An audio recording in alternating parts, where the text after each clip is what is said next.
आप मुझे पुश करिए मैडम के ऊपर मैं गिरूँ।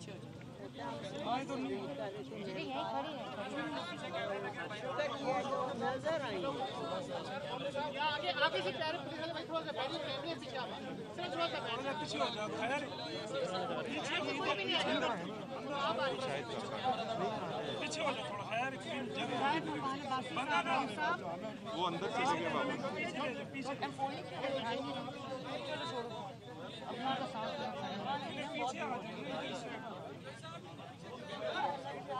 भाई थोड़ा सा इज्जत दो, इज्जत दो। नवाज शरीफ, नवाज शरीफ, नवाज शरीफ, नवाज शरीफ, इज्जत दो, इज्जत दो।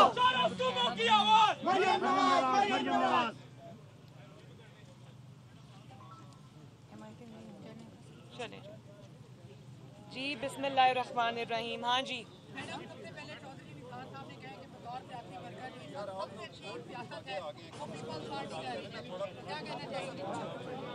कुछ भी नहीं, नो कमेंट्स। मैं इस बात को भी इस काबिल नहीं समझती कि मैं इस पे कोई कमेंट करूं। जी मैडम, हुकूमत की जानिब से जो है चौधरी निसार को एक बड़ा ओहदा देने का फैसला किया गया है, उसमें आप क्या कहना चाहते हैं? मुल्क की जो मौजूदा जो सियासी सूरत हाल है उसको आप किस तरफ देख रही हैं कि सियासत पाकिस्तान की किस तरफ जा रही है और आइंदा कुछ माह में कोई बड़ी तब्दीली आने का इम्कान है? तब्दीली तो आएगी इंशाल्लाह पाकिस्तान में, और अच्छे के लिए आएगी। इस झूठी तब्दीली से जान छूटेगी पाकिस्तान की, जाली तब्दीली से।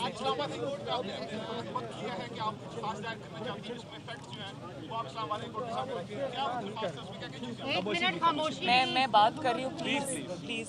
जी दोबारा करेंगे क्वेश्चन प्लीज।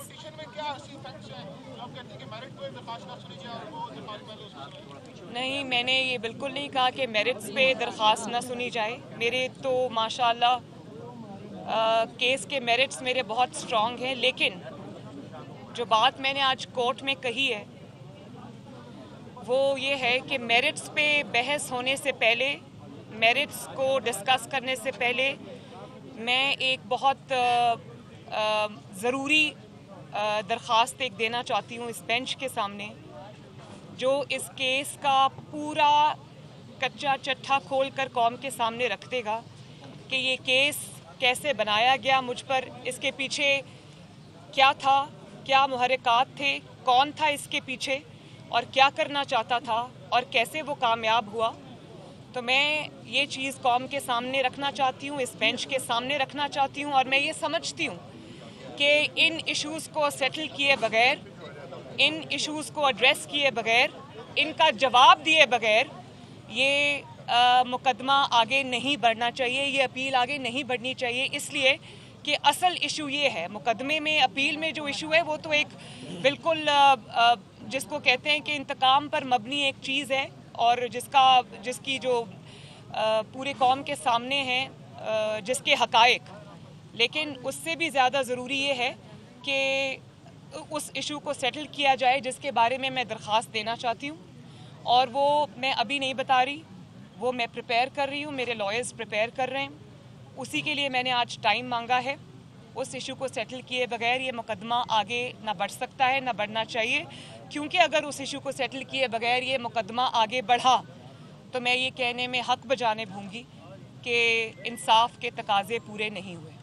ऐड कर दीजिए छोटी सी बात। जी जी करें। कोर्ट ने जो एप्लीकेशन की मैडम मरियम फरमा रही हैं, कोर्ट ने ये कहा है कि ये आपका हक है कि आप जो भी एप्लीकेशन कोर्ट के सामने फ़ाइल करना चाहें वो आप कर सकती हैं, और हमारे इस हक को भी उन्होंने रिकग्नाइज़ किया है कि अगर वकील हम इसमें कोई और एंगेज करना चाहें वो भी हमारा प्रेरोगेटिव है। तो इन दो बातों का उन्होंने हमें हमारे हक को रिकग्नाइज करते हुए, एक्चुअली मेरा जो लॉयर हैं अमजद परवेज साहब, जिन्होंने शुरू से ही इस केस को कंटेस्ट किया है, जब से उनको कोविड हुआ है, उनको कमर की शदीद तकलीफ़ है और उनके लिए हफ्ते में 2 बार कम्यूट करना पॉसिबल नहीं है। तो आप जानते हैं कि बाकी सब अपील्स तो अभी इल्तवा का शिकार हैं, सिर्फ मरियम नवाज शरीफ की अपील को उन्होंने आउट ऑफ टर्न भी लगा दिया है, सब कुछ कर दिया है। मैं उस मामले में नहीं जाती, मैं अपना केस कंटेस्ट करूंगी इंशाल्लाह। और इसलिए उन्होंने मुझे कहा कि आप मुझे इस मुकदमे से अलहदा कर दें, क्योंकि मैं इतना कम्यूट नहीं कर सकता, तो मैं नहीं चाहता कि आपका केस सफ़र करे। तो मैंने उनसे ये रिक्वेस्ट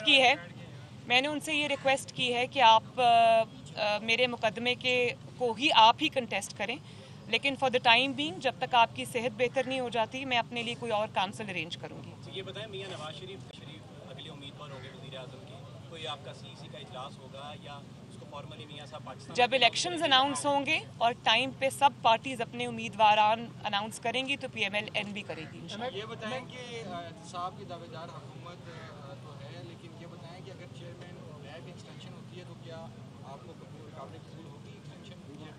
मुझे इस के बारे में क्या हो रहा है क्या नहीं मुझे पता नहीं है, मैं बात करके बताऊंगी पार्टी।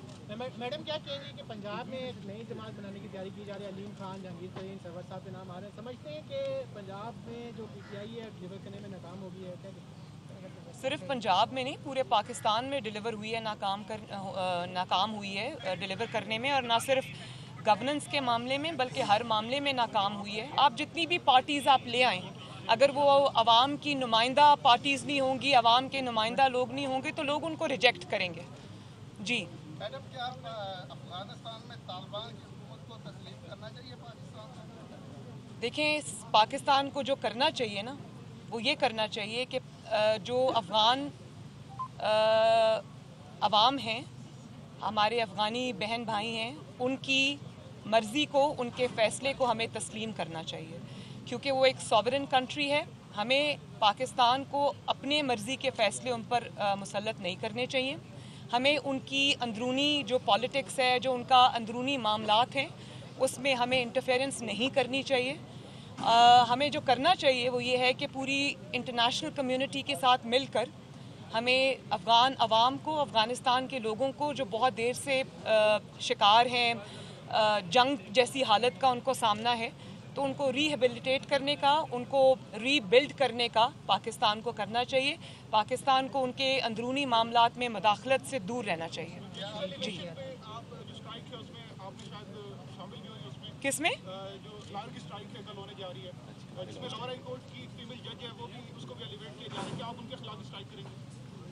देखिए, मैं इसके बारे में अभी ना कुछ कहना चाहती हूँ, ये too early to say that. हाँ जी मैम, थोड़ा एक्सप्लेन कर दें कि शहबाज शरीफ ही उम्मीदवार बनाए वज़ीर आज़म होंगे या कोई नाम चेंज भी हो सकता है? देखिए, आपको इतनी जल्दी क्या है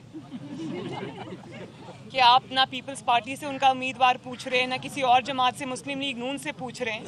तो जाहिर है जब मुस्लिम लीग नून बैठेगी, शहबाज शरीफ साहब हमारे पार्टी प्रेसिडेंट हैं, और अगर मियां साहब और पार्टी उनको नॉमिनेट करती है तो हम सब उनके पीछे खड़े होंगे बिल्कुल, और सपोर्ट करेंगे उनको इंशाल्लाह। सुनने में ये भी आ रहा है कि गवर्नमेंट शहबाज शरीफ को डिस्क्वालीफाई करवाने के लिए पूरी टीम एक बना के बैठी हुई है, इस पे आप क्या रिस्पॉन्स देंगे? भाई, कब तक आप अपने जो मुखालिफिन हैं उनको डिस्क्वालीफाई कराते जाएंगे? कब तक आप फाउल प्ले करते जाएंगे? कभी तो ये खेल, घिनौना खेल ख़त्म होगा ना, और ये बहुत देर चल नहीं सकता। अगर डिक्टेटरशिप्स ख़त्म हो सकती हैं तो ये तो अब ख़त्म होने पे आ रहा है। आहिस्ता आहिस्ता जैसे आप देखेंगे कि हुकूमत के दिन पूरे होते जाते हैं, तो उनकी ये जो इंतकाम पर मबनी सियासत है, ये भी कौम के सामने और ज़्यादा अच्छे तरीके से आएगी। तो ये हमेशा के लिए नहीं चल सकता, क्योंकि एक इंसान प्लान करता है, एक अल्लाह ताला भी है।